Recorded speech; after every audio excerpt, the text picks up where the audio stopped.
തൊടുപുഴയെ ഞെട്ടിച്ച് വ്യവസായിയുടെ കൊലപാതകം. ബിജു ജോസഫിനെ കൊന്ന മാലിന്യക്കുഴിയിൽ തള്ളി. ബിസിനസ് പങ്കാളി ജോമോൻ നൽകിയ കൊട്ടേഷൻ എന്ന് പോലീസ്. ജോമോനും കൊലയാളികളും പിടിയിൽ.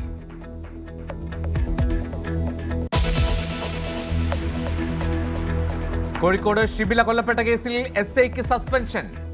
നടപടി കുടുംബത്തിന്റെ പരാതി ഗൗരവത്തിലെടുക്കാത്തതിനാൽ.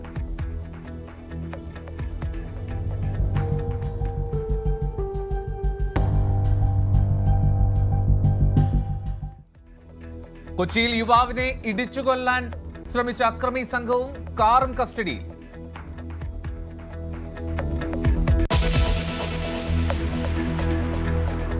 ആശാസമരത്തിന്റെ രൂപം മാറുന്നു. തിങ്കളാഴ്ച കൂട്ടോപവാസം. കൂടുതൽ പ്രവർത്തകർ സെക്രട്ടേറിയറ്റിന് മുന്നിലേക്ക്. പിന്തുണയുമായി പ്രതിപക്ഷ നേതാക്കൾ സമരപ്പന്തലിൽ. അനുമതി ലഭിച്ചാൽ JP നഡ്ഡയെ കാണുമെന്ന് ആരോഗ്യമന്ത്രി.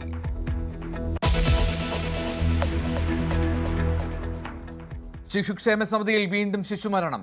ജീവൻ നഷ്ടമായത് 5.5 മാസം പ്രായമുള്ള കുഞ്ഞിന്. മരണം പാൽ തൊണ്ടയിൽ കുടുങ്ങിയെന്ന് സംശയം. 1 മാസത്തിനിടെ പൊലിഞ്ഞത് 2ാമത്തെ ജീവൻ.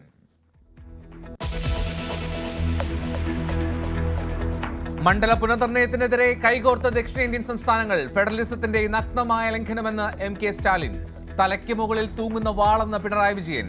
തമിഴ്നാട് മുഖ്യമന്ത്രി വിളിച്ച യോഗത്തിൽ പങ്കെടുത്ത് 14 പാർട്ടികൾ. IPL ആരവത്തിലേക്ക് ക്രിക്കറ്റ് ലോകം. കപ്പിനായി അങ്കത്തട്ടിൽ 10 ടീമുകൾ.